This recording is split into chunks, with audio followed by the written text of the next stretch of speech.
یہاں میں ایک اشکال کا جواب دیتا ہوں کہ پھر نبی صلی اللہ علیہ وسلم پیون زدہ کپڑے کیوں پہنتے تھے؟ پھر نبی صلی اللہ علیہ وسلم کے گھر میں چٹائی کیوں تھی جس پہ جب آپ آرام فرماتے تو آپ کے جسد اطہر پہ نشان پڑ جاتے؟ پھر آپ صلی اللہ علیہ وسلم گدھے کی سواری کیوں فرماتے تھے؟ پھر آپ صلی اللہ علیہ وسلم کے گھر میں 40 دن چولہا کیوں نہیں جلتا تھا؟ صرف جو اور کھجور پہ گزارا کیوں تھا؟ بھائی ایک طرف ہم کہہ رہے ہیں اپنے اوپر خرچ نہ کرنا یہ اچھی صفت نہیں ہے بلکہ یہ بے انتہا بری صفت ہے. تو سوال پیدا ہوتا ہے پھر نبی نے اپنے اوپر خرچ کیوں نہیں کیا؟ اچھی خوراک کیوں نہیں کھائی؟ دیکھو اچھی سے دو طرح کی، ایک تو ہوتی ہے لذت والی خوراک، ایک ہے صحت کے لیے مفید. تو یہ بات تو ثابت ہے قرآن و سنت سے، ہمارے نبی نے جو خوراکیں کھائی ہیں صحت کے لیے اس سے اچھی کوئی خوراک ہو نہیں سکتی. اس پہ تو مستقل ایک بیان ہوا ہے میرا، اور کبھی موقع ملا دوبارہ انشاءاللہ اس ٹاپک پہ بات کروں گا کہ اسلام میں صحت کے کیا بیسک اصول ہیں، اور وہی آج میڈیکل سائنس نے ثابت کی ہیں سارے. کچھ چیزیں پہلے میڈیکل سائنس مان نہیں رہی تھی، اب ماننا شروع کر دیا اس کو. خیر، تو سوال پیدا ہوتا ہے ہمارے نبی صلی اللہ علیہ وسلم، حضرت جابر بن عبداللہ نا بخاری کی حدیث ہے، ایک دفعہ نماز پڑھا رہے ہیں وداؤٹ قمیض، صرف نیچے کا ازار ہے. تو کسی نے پوچھا کہ کیا اس طرح نماز ہو جاتی ہے کرتے کے بغیر؟ انہوں نے فرمایا میں جان کر اس لیے پڑھ رہا ہوں تاکہ آپ جیسے احمق لوگ مجھے ایسے نماز پڑھتے ہوئے دیکھیں اور پوچھیں کہ ایسے نماز ہو جاتی ہے. لیراک مثلک الاحمق. فرمایا کیا نبی کے دور میں ہر ایک کو کرتا میسر تھا؟ کیا نبی کے دور میں کرتا کہاں ہوتا تھا؟ اتنی غربت تھی کہ ایک ازار میں ہی لوگ نماز پڑھتے تھے. تو کیا تمہیں اتنا نہیں پتا نبی کے دور میں کہاں سے دو کپڑے لوگوں کے پاس آتے تھے؟ آج آپ کے لیے ٹھیک نہیں ہے کہ آپ بغیر قمیض کے نماز پڑھیں. خوب سمجھ لیں، صرف حدیث دیکھ کے مسئلہ نکال لینا یہ عوام کا کام نہیں ہے، یہ مجتہدین کا کام ہے. ان کی نظروں میں ساری حدیثیں ہوتی ہیں، ہر پہلو سے وہ غور کرتے ہیں. یہ تو آج کل ایک بدعت چل پڑی ہے کہ جو بھی اٹھتا ہے بس حدیثوں کے 2-4 ریفرنس اس کو یاد ہوتے ہیں اور وہ مسئلے بیان کرنا شروع کر دیتا ہے. لوگوں نے تو یہ کہنا شروع کر دیا کہ کھڑے ہو کر پیشاب کرنا سنت ہے، کیونکہ بخاری میں آتا ہے کھڑے ہو کے پیشاب کیا. یہ ونس اپون اے ٹائم ایسا ہوا ہے. حضرت عائشہ کے کتنے سخت الفاظ ہیں کہ جو یہ کہے کہ نبی نے کھڑے ہو کر پیشاب کیے کبھی تصدیق نہ کرو. وجہ اس کی ہے کہ نبی کا یہ عام معمول نہیں تھا. پھر بھی ہم کہتے ہیں کہ ایک دفعہ کیا ہے نبی نے اور صحیح سند سے ثابت ہے، تو ونس اپون اے ٹائم ایسا ہو گیا. اس میں کوئی عذر ہو سکتا ہے، یہ بھی ہو سکتا ہے بتانے کے لیے کہ بھائی یہ ایک پہلو بھی سیرت کا ایک دفعہ سامنے آئے، کیونکہ ہر جگہ آپ کو بیٹھنے کے لیے جگہ میسر نہیں ہوتی. لیکن اس کو سنت قرار دینا اس ایک حدیث کی روشنی سے تھوڑی ہوگا. سنت تو جو عام معمول ہوتا ہے وہ سنت ہوتا ہے، کچھ مستثنیات ہوتے ہیں. تو اب میں یہ عرض کر رہا تھا کہ نبی صلی اللہ علیہ وسلم کی لباس پیون زدہ، آپ کی خوراک ناغے فاقے، سادہ سواری، گھر میں کوئی ڈنر سیٹ نہیں، ایک پیالہ ہے اسی میں پانی بھی پیا جائے گا، اسی میں دودھ بھی پیا جائے گا، اسی میں کھانا بھی کھایا جائے گا. ہمارے یہاں کتنے ڈنر سیٹ ہوتے ہیں. چاول کا چمچ الگ ہے، قورمے کا الگ ہے، اور اس کا ڈونگا الگ، اس کا ڈونگا الگ، اس کا ڈونگا الگ، اس کا ڈنر سیٹ ہی کا ایک نہ ختم ہونے والا سلسلہ ہے. تو ہمارے نبی نے ایسی سادہ زندگی کیوں تھی؟ اب 2 وجہ ہو سکتی ہیں. یا تو آپ کے پاس پیسہ ہی نہ ہو. کیا خیال ہے بھائی اسلام کہتا ہے کہ جو اپنے اوپر خرچ نہیں کرتا وہ کنجوسی سے بھی اوپر کے لیول پر ہے، شہی ہے وہ، شین ہا. لیکن یہ اس کے لیے جس کے پاس پیسہ ہو نا، ہے ہی نہیں تو کیا کرے گا. اب ایک آدمی بیچارہ پھٹ پٹی سی موٹر سائیکل میں گھوم رہا ہے، آپ نے پوچھا تو ایک نمبر کا کنجوس ہے. مفتی صاحب نے بیان میں کہا تھا کہ جو اپنے اوپر بھی خرچ نہ کرے وہ کنجوس ہے. تو کیسی بائک میں گھوم رہا ہے؟ وہ کہے بھائی خرچ کہاں کروں، میرے پاس پیسے ہے ہی نہیں, یہ بھی ادھار لی ہوئی ہے کسی سے میں نے. تو اب آپ بتاؤ ایسے شخص پہ کنجوسی کا طعنہ دیا جا سکتا ہے؟ نہیں دیا جا سکتا, ہے ہی نہیں. تو اگر ہم یہ کہتے ہیں ہمارے نبی صلی اللہ علیہ وسلم مسکین تھے, غریب تھے, آپ کے پاس پیسہ ہی نہیں تھا, تو اس لیے آپ نے خرچ بھی نہیں کیا, کھانے کے پیسے ہی نہیں ہیں, تو بھائی 40 دن چولہا نہیں جلے گا. آپ کے کپڑے پیون زدہ اس لیے ہیں کہ کپڑے سینے کے یا کپڑا نیا لینے کے پیسے ہی نہیں ہیں, تو اس لیے مجبوراً وہی کپڑے پہنے, پرانے کپڑے.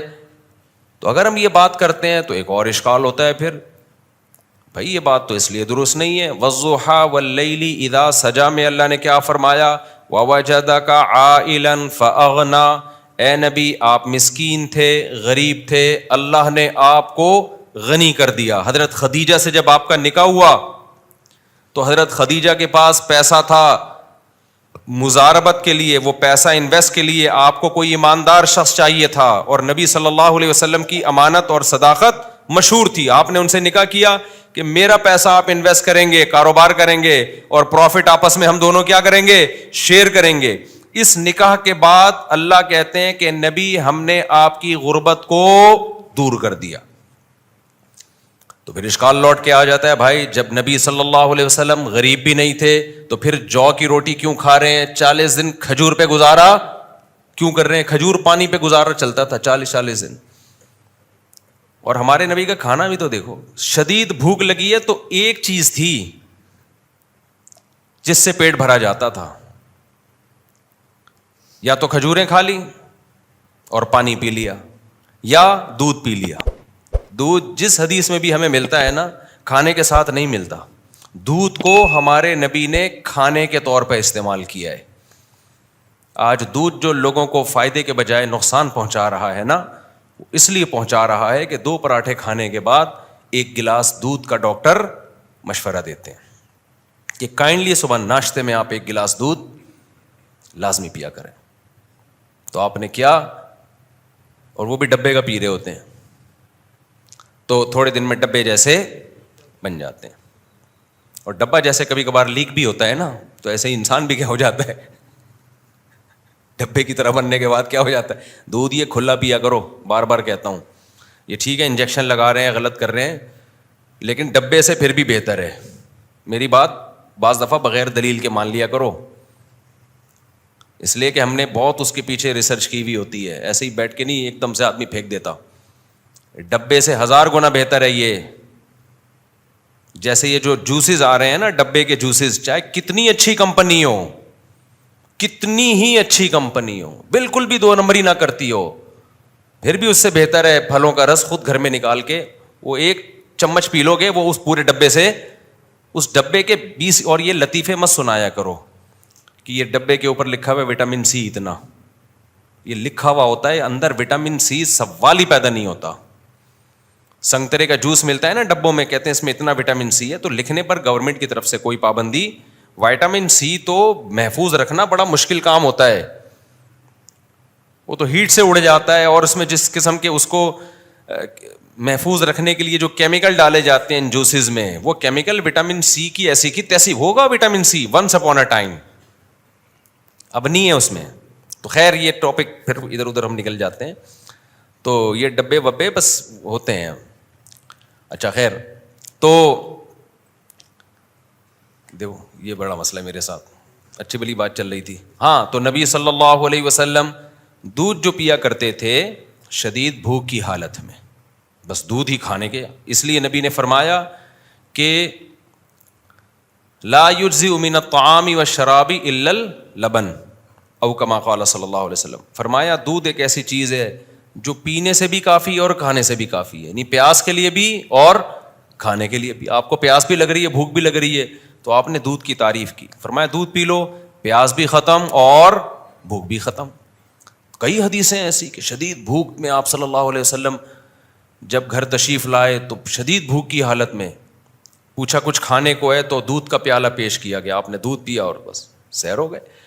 تو ہم لوگ جو دودھ پی رہے ہیں شدید بھوک میں نہیں پیتے. ہم لوگ شدید بھوک میں تو پہلے تو پھوڑیں گے طبیعت سے کہ یار مزہ نہیں ہے یار, پہلے طبیعت سے پھوڑ پھاڑ کے پھر اس کے بعد 1 گلاس دودھ پی کے سو جائیں گے اور بعض دفعہ ایسا سوتے ہیں کہ صبح پولیس بھی نہیں اٹھا سکتی, ہمیشہ کے لیے گہری نیند میں چلے گئے. خیر, تو اب سوال پیدا ہوتا ہے, رسول اللہ صلی اللہ علیہ وسلم کو اللہ نے اگر پیسہ دیا تھا تو یہ لائف اسٹائل کیوں تھا, اتنا مسکینی والی زندگی کیوں گزاری, اور اگر پیسہ نہیں دیا تھا تو سورہ والضحیٰ میں اللہ نے یہ کیوں فرمایا کہ اے نبی ہم نے آپ کو غریب اور مسکین پایا, ہم نے آپ کو غنی کر دیا.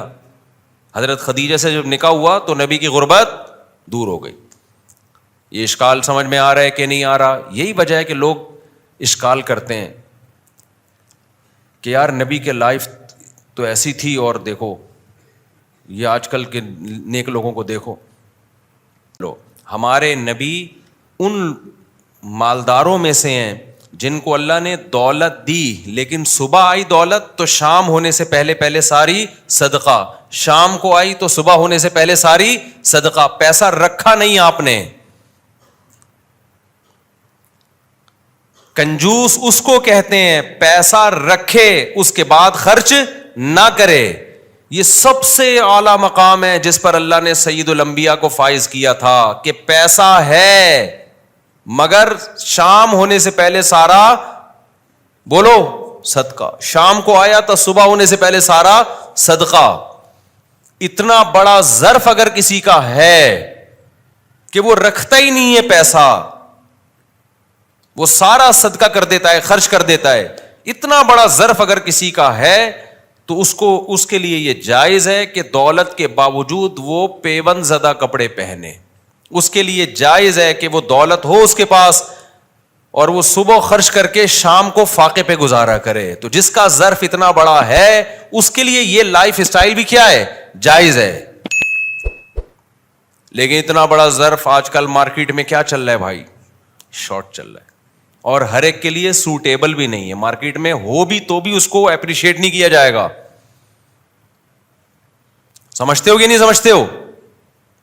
وجہ اس کی یہ کہ نہ نبی جیسا حوصلہ ہے آج, نہ نبی جیسی صحت ہے لوگوں کی, اور نہ گھر والوں کا وہ حوصلہ ہے جو نبی کی زوجات کا حوصلہ تھا. آپ یہ توکل کر لو گے آپ کے بیوی بچے کہاں آپ کے ساتھ گزارا کریں گے؟ کل ایک بندہ مجھے نظر آیا, میں نے اپنے گارڈ سے کہا اس بندے کو میں جانتا ہوں جب میری عمر 7 سال تھی, اس وقت سے میں اس بندے کو جانتا ہوں. ہمارے پرانے محلے میں یہ رہا کرتے تھے. میں ان کو پورا واقعہ سنایا کہ یہ بندہ جو آ رہا ہے نا خرامہ, چشمہ لگا ہوا تھا بیچارہ, ایسے ہی ڈھیلا سا چلتا ہوا, منہ لٹکا کے نا ایسے جا رہا ہے. میں نے کہا اس بندے کو میں جانتا ہوں جب میری عمر 7 سال تھی, یہ ہمارے قریب میں کہیں رہا کرتے تھے. یہ اب میں پوری نہیں بتاؤں گا, وہ میرے منہ سے نکلتے رہ گئے. یہ فلاں ان کا شعبہ تھا, اس بیچارے نے اتنی محنت کی, پورے محلے میں یہ مشہور تھا ایماندار بندہ ہے. مسجد کا کام اکثر فری میں کر دیا کرتا تھا, اور اس نے اسٹرگل کرتے کرتے اس کی پھر شادی ہوئی, اس کے بچے ہوئے, اس نے بچوں کو پڑھایا, اتنی کم آمدن میں ٹھیک ٹھاک پڑھایا بچوں کو, بیوی کو پڑھایا, بچوں کو بیوی پہ خرچ کیا, بچوں کو پڑھایا, ماسٹر کروایا بچوں کو. یعنی ماسٹر تک تو مجھے یاد ہے. ماسٹرز کروانے کے بعد کیا ہوا, بچیوں کی شادی وادی بھی ایک آدھ کی میرا خیال ہے کر دی اس نے. پھر اللہ کی قدرت کے بے روزگار ہو گیا. پھر کیا ہو گیا بھائی, جو مارکیٹ میں چل رہا ہے وہ رپورٹیں پیش کر رہا ہوں آپ کے سامنے. بے روزگار ہو گیا. اب زندگی محنت میں گزار دی, اللہ کی طرف سے بعض دفعہ آزمائشیں آتی ہیں, جاب چھوٹ گئی, اور جو اپنا کام تھا وہ بھی نہیں مل رہا اس کو. پتہ ہے کیا ہوا؟ وہی جو سب کے ساتھ عام طور پر آج کل ہوتا ہے. بیگم نے عدالت میں جا کے کیس کیا, مجھے اس بندے سے خلا چاہیے. سمجھتے ہو کہ نہیں سمجھتے؟ بیگم نے کہاں کیس کر دیا؟ عدالت, اسلامی مملکت کی ایک عدالت میں. جج نے, تھوڑی سی غیرت تھی, یہ واقعہ بھی میرا خیال 13-14 سال ہو گئے, 15 سال ہو گئے ہوں گے اس واقعے کو. تھوڑی سی جج میں غیرت تھی. جج نے اس کی بیوی سے کہا کہ تمہارے میاں نے ساری زندگی کھلایا پلایا ہے, بچوں کو بھی پڑھا لکھا دیا, اب اگر قدرت کی طرف سے ایسا ہو گیا ہے تو اس کے ساتھ کیا کرو, سوکھی کھا کے گزارا کر لو. یہ بھی تو گزارا کر ہی رہا ہے نا, کیونکہ اس نے سارے ثبوت پیش کیے کہ میں نے اتنا خرچ کیا ہے, عورت نے بھی کوئی انکار نہیں کیا. جج نے اس کو سمجھایا, بیگم کو, اس کی خاتون کو, دیکھو یہ ہر گھر میں ہوتا ہے. بیگم صاحبہ نے کہا نہیں, مجھے اس بندے کے ساتھ نہیں رہنا. بیگم صاحبہ ہو گئی مارکیٹ سے شارٹ, اور بچے بھی جو 18 سال سے کم عمر بچے تھے وہ بھی سارے کس کو مل گئے؟ بیگم کو مل گئے. اس کے بعد جو اس کی حالت تھی وہ میں جانتا ہوں اور وہ جانتا ہے. اب تک میرا خیال ہے 15 سال ہو گئے اکیلا ہی گھوم رہا ہے, کوئی اولاد ساتھ میں نہیں ہے. سمجھ رہے ہو کہ نہیں سمجھ رہے؟ ویمن رائٹس کی باتیں بہت ہوتی ہیں, ہونی چاہیے. عورتوں پہ بھی ظلم بھی ہوتا ہے, ان کے حقوق کی آواز اٹھنی چاہیے. لیکن لوگ سمجھتے ہیں کہ مرد جو ہے نا وہ لوہے کے بنے ہوئے ہوتے ہیں, ان پر کبھی کوئی دنیا میں ظلم بولو کر ہی نہیں سکتا. وہ گدھے ہیں, ان کی نہ کوئی تنظیم ہے. ہماری عدالتیں مکمل عورت کو سپورٹ کر رہی ہیں. آپ شادی کریں, بچہ پیدا کریں, اگر آپ کی بیوی کو آپ پسند نہیں آئے, کورٹ میں خلا لے گی, بیوی بھی گئی, بچہ بھی گیا, اور 18 سال تک آپ گدھے بن کے اس بچے کا خرچہ اٹھاؤ. لیکن کس اسکول میں بچے نے پڑھنا ہے, بچہ نانی سے دادی سے کب ملے گا, عید بقرعید پہ آپ کے پاس, نہ, یہ ساری فیصلہ آپ کی بیوی کرے گی. اس کی مرضی پر ہے, اگر وہ دینا چاہے ٹھیک ہے, نہیں تو گدھے بن کے آپ پیسے جمع کراتے رہو. سمجھتے نہیں ہو نا بات کو؟ یہ گدھا پن ہماری عدالتوں میں ہے. مجھے تو لگ رہا ہے توہین عدالت کا کیس میرے خلاف ہوگا, میں جیل میں جاؤں گا, لیکن میں چاہ رہا ہوں میں جاؤں جیل میں. کوئی مشہور آدمی جیل میں جاتا ہے تو ایک آواز اٹھتی ہے, میں وہاں جا کے بیان دوں گا کہ یہ گدھا پن ہو رہا ہے عدالتوں میں جس کے خلاف میں نے آواز اٹھائی ہے, تو اس چکر میں مجھے اندر کر دیا ان لوگوں نے. یہ کمبخت ہاتھ بھی نہیں ڈال رہے میرے اوپر. عدالت کا خلا کلعدم ہے, خوب سمجھ لو, چیخ رہا ہوں میں بار بار. یہ زنا ہے جو عورتیں عدالت سے خلا کی ڈگری لے کے کسی اور مرد سے شادی کر رہی ہیں. یہ خالصتاً زنا ہے, بدکاری ہے. کوئی مذہبی اسکالر اگر اس کو پروموٹ کرتا ہے نا, جھوٹ بول رہا ہے, بکواس کر رہا ہے وہ قرآن. ایک مذہبی اسکالر ہے بڑا مشہور, میں نام نہیں لیتا اب اس کا, اس نے کہا فقہ حنفی میں یہ ہوتا ہے کہ عورت عدالت سے خلا لے لے تو خلا معتبر نہیں ہے. یہ حنفیوں نے منجن بیچا ہے, بکواس کر رہا ہے, جھوٹ بول رہا ہے وہ. یہ چاروں فقہ میں ہے, قرآن میں بھی ہے, حدیث میں بھی ہے, شیعہ اور اہل حدیث میں بھی ہے یہ, کہ عدالت کا یہ خلا معتبر نہیں ہے. شادی کے بعد شوہر کو حق ہے بیوی کو طلاق دینے کا, جج کی بیویاں نہیں ہے جو جج جب چاہے طلاق دے دے. نہیں آ رہی میرا خیال ہے بات سمجھ میں؟ جج سے بولو تو اپنی بیوی کو طلاق دے, ہماری بیوی کو طلاق دینا تیرے کو حق بولو نا نہیں ہے. کیا گدھا پن عدالتوں میں نافذ کر دیا یار, کوئی آواز اٹھانے والا نہیں ہے اس کے خلاف. عورت پڑوسیوں سے منہ کالا کر رہی ہوگی, پکڑی جائے گی, عدالت سے کہے گی مجھے نہیں رہنا اس کے ساتھ. عدالت سپورٹ کس کو کرے گی؟ عورت کو سپورٹ کرے گی, کہ کہہ رہی جس سے منہ کالا کر رہی ہے تیری مرضی ہے, کوئی سزا نہیں ہے اس پہ.